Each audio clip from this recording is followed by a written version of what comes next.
Bonjour à tous. Alors aujourd'hui, dans ce nouvel épisode de Parlons-en, nous allons essayer de comprendre la stratégie aujourd'hui qui est déroulée par Engie, stratégie de cession. Et on va essayer de comprendre ce qui est en train de se passer dans ce groupe qui est un des gros producteurs d'énergie en France et qui a donc une place tout à fait stratégique. Alors pour en parler aujourd'hui, je reçois Johan Thiebaud, que je vais laisser se présenter et qui est représentant syndical chez Engie. Oui, bonjour, Johan Thiebaud. Donc, moi, je suis coordinateur pour le groupe Engie pour la CGT et je suis membre du bureau fédéral de la Fédération de la construction.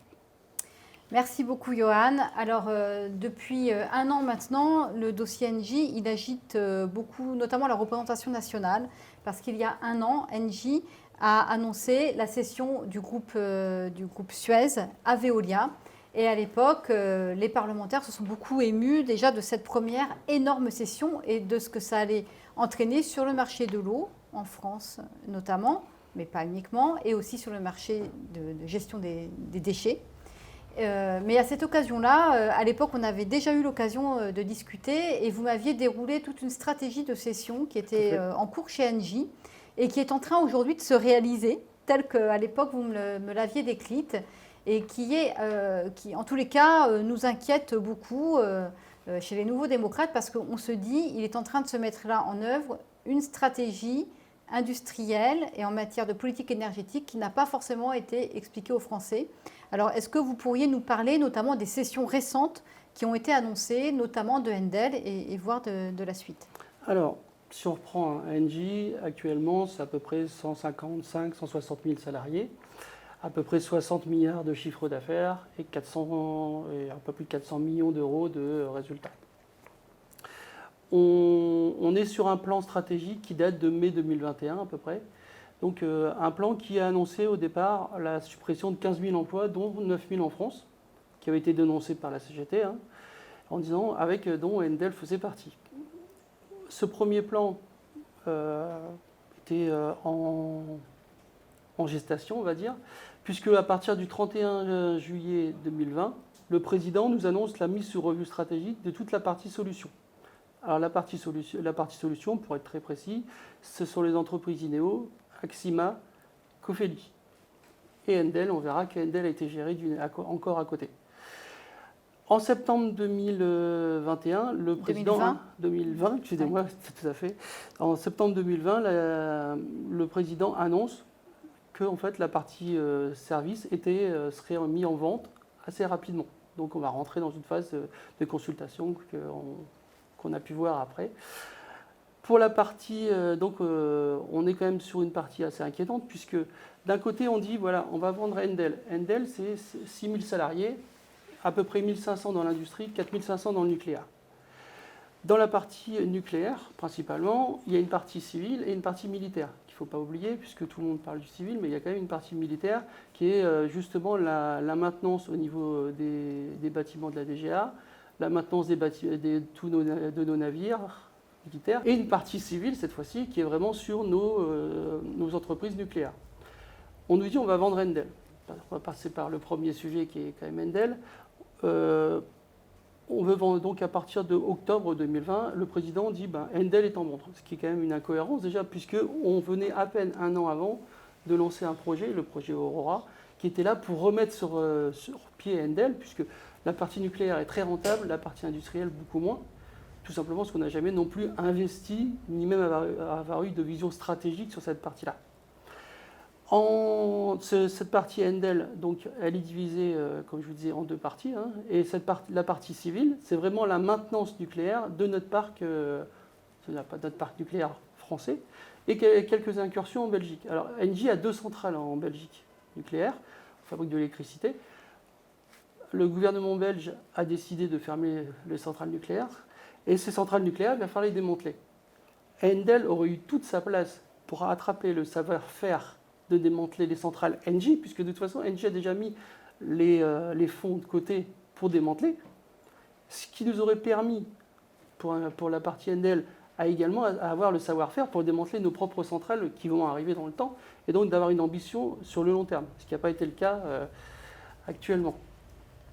La deuxième phase, c'est vraiment là la vente des services. on parle plus cette fois-ci on va dire de 6 000 personnes, on parle d'à peu près de 74 000 équivalents temps plein, ce qui équivaut à peu près à 82 000 salariés, donc auxquels vous ajoutez les 6 000 d'Endel. Hein. On arrive déjà pas loin des 90 000 salariés, je reviens sur les 160 000 d'Engie quand même. Donc on divise le groupe par 2. Cette partie service, elle est appelée à être vendue. Donc on a créé, la direction a créé Equance le 1er juillet 2021, cette fois-ci. Donc Equance avec Ineo et Axima dedans. Et une partie Cofeli, mais dans le monde. C'est-à-dire qu'on a des fermetures dont on n'a pas forcément au courant. Par exemple, la vente de tous les salariés du Maroc, la fermeture, la vente de la Grèce dernièrement, la vente de 2/3 des salariés en Espagne, etc., etc. Donc en fait, Engie commence déjà à faire le ménage, on va dire, et on commence à avancer sur ce projet donc de vente de cette structure Equance. Donc Equance, là on a reçu 7 offres, donc 4 offres de fonds d'investissement et 3 offres d'industriels. Alors on va reprendre donc par tranche. Allez-y. Déjà sur Endel, donc là ça veut dire que le groupe est en train de se séparer d'une entreprise dont une des activités phares est la maintenance nucléaire.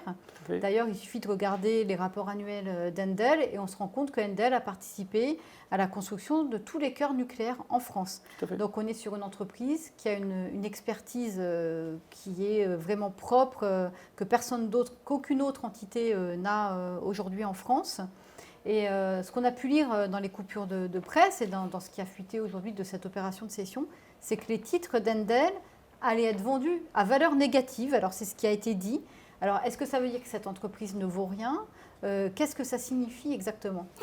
Alors ça signifie surtout c'est que Endel a une dette, puisqu'en fait Endel, on avait dit à Endel d'acheter 2 entreprises, alors Pierre Guérin et CNN MCO, donc pour la maintenance des navires. Donc évidemment, il y a une dette qui a été construite aussi par le temps et la partie industrie. Et évidemment, c'est en prenant cette dette plus le rachat, vous arrivez à quelque chose de négatif. D'accord. Alors ce qui est quand même assez choquant, c'est quand on voit le cœur de l'activité nucléaire d'Endel, vous l'avez dit, des travaux de maintenance industrielle sur les centrales nucléaires, des travaux de démantèlement très massifs vont avoir lieu dans les années qui viennent. Ça va même peut-être ça va durer des dizaines d'années. On a les centrales belges, on a les centrales françaises. Donc forcément, on a ce qu'on appelle en matière financière un goodwill à valoriser, c'est-à-dire ce portefeuille de clientèle captive que sont les centrales nucléaires avec tous les travaux qu'ils vont avoir à réaliser. Comment aujourd'hui on peut se dire qu'on va vendre à prix négatif, c'est-à-dire à minima 0 € à un acteur privé. Aujourd'hui, c'est le nom d'Altrad qui a été mentionné. Donc ça veut dire qu'on va donner des actions gratuitement à un acteur qui, lui, n'est absolument pas spécialisé dans cette activité nucléaire.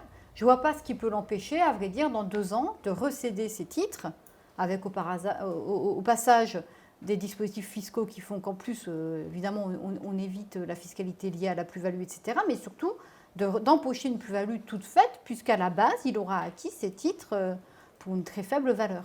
Tout à fait. Sachant que les garanties sociales pour Endel, donc elles sont sur une durée de 18 mois, donc c'est relativement court pour une entreprise socialement responsable telle qu'on veut nous la présenter comme Engie, 18 mois à hauteur de 20%. C'est-à-dire que... Donc ça, est-ce que vous pouvez expliquer ce serait quoi la garantie sociale? C'est-à-dire garantir le maintien des emplois? Le maintien des emplois et le maintien du périmètre pendant 18 mois à partir du signing. Donc le signing, c'est ce qu'on appelle le compromis de vente en un sens, qui est donc en fait a été signé fin août. Donc, vous imaginez, donc on donnera en clair les clés, et donc cette fois, les clés, si on prenait l'exemple d'une maison, à peu près en janvier. Donc, il restera à peu près 1 an où on sera sous protection, entre guillemets, de cette garantie sociale. Au point de vue des emplois. Au point de vue des emplois, sachant qu'il y a quand même une petite clause qui est même intéressante, c'est-à-dire qu'Altrad peut vendre jusqu'à 20% du chiffre d'affaires. C'est-à-dire que pour la partie industrie, qui est la moins rentable, on peut se séparer pratiquement de 2/3 de l'industrie. Et donc sur les 1500 salariés de l'industrie, vous pouvez vous séparer pratiquement de 1000 salariés sans que ça... Donc en fait, ça pose 2 problématiques. D'une part, la vision de stratégie industrielle et de stratégie énergétique, à savoir est-ce qu'on garde un acteur essentiel qui détient toute la compétence sur la maintenance du nucléaire en France au moment où on va avoir à réaliser de très importants travaux dans les années qui viennent. Donc ça, c'est le point de vue stratégique. Est-ce qu'il est bien de faire ça? Et même en termes de souveraineté énergétique, est-ce qu'il est bien finalement d'aller vendre comme ça à bas prix un acteur qui a la compétence, qui a la spécialité, qui a toute la technicité sur un sujet extrêmement sensible qui est notre stratégie nucléaire.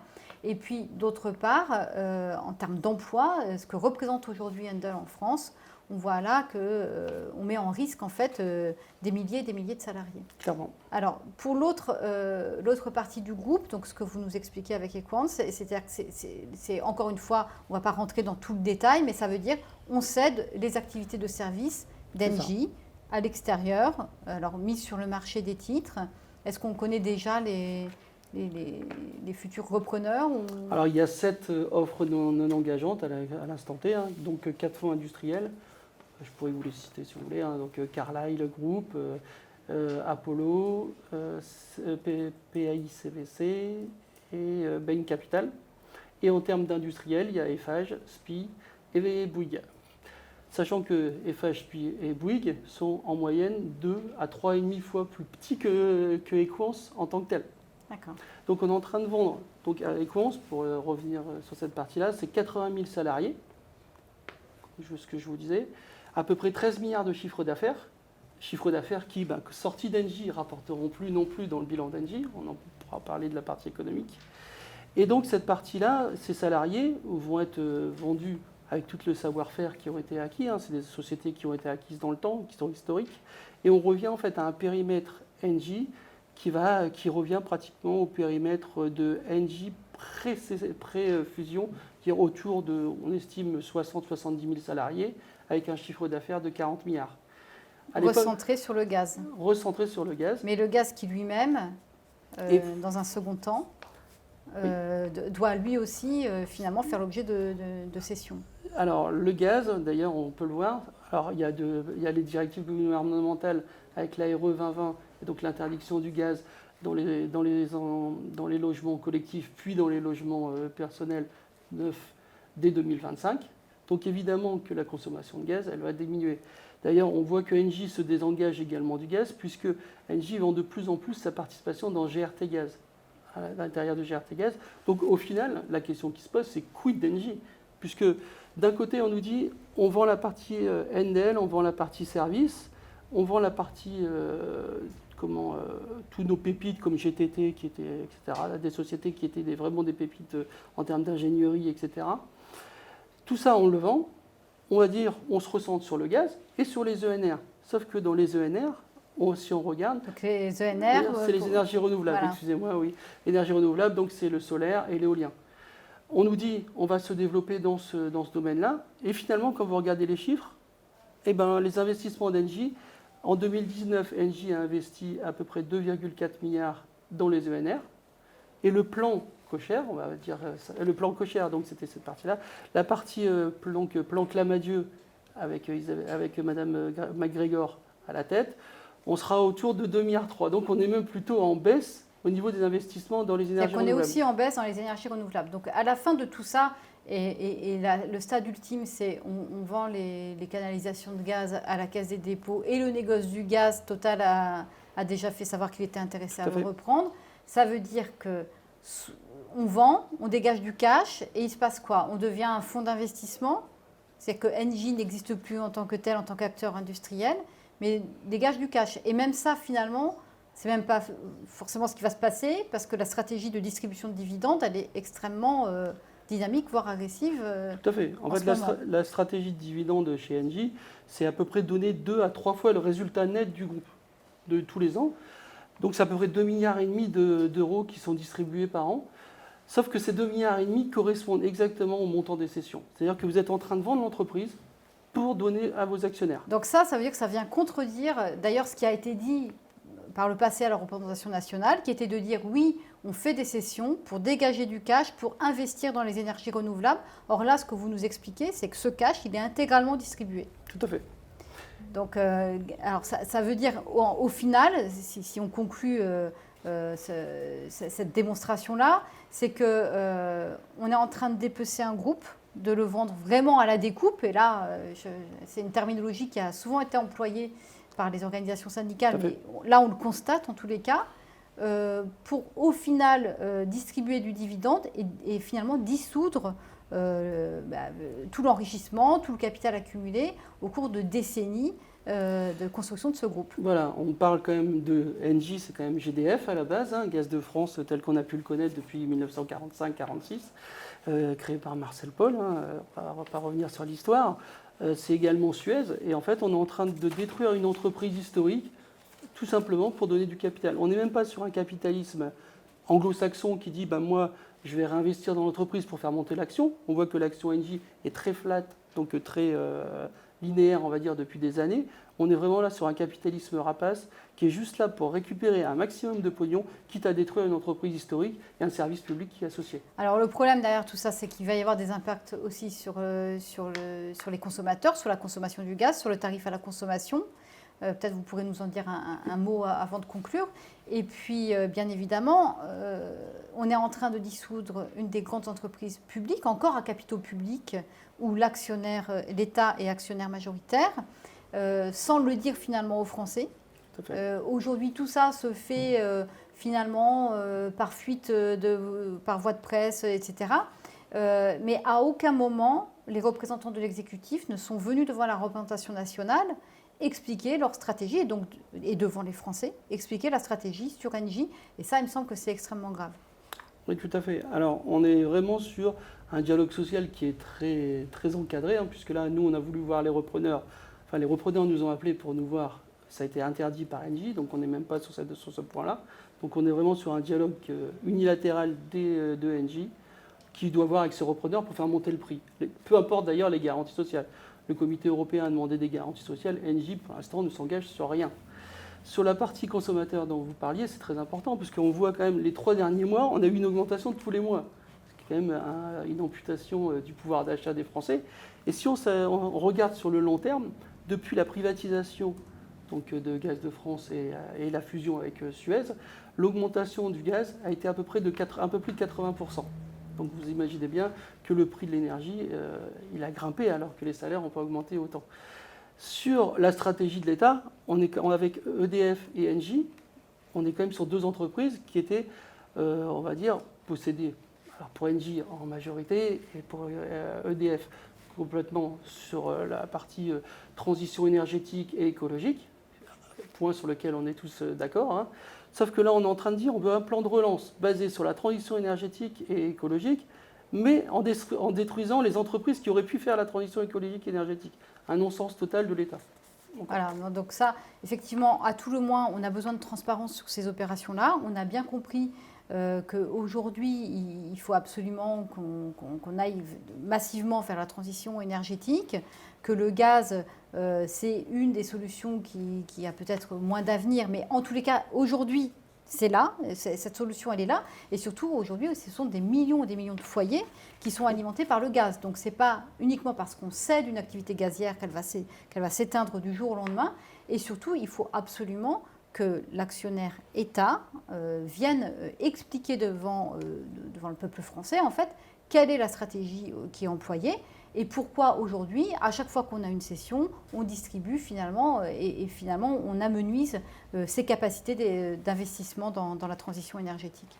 Tout à fait. En tous les cas, merci d'être venu nous expliquer ça. Merci à vous. C'est un peu complexe. On est sur des opérations économiques et financières qui sont assez compliquées, mais je pense que c'est très important aujourd'hui ce qu'on fait, c'est-à-dire d'expliquer à nos concitoyens ce qu'on est en train de faire d'une grande entreprise française. Voilà, merci beaucoup. Merci à vous.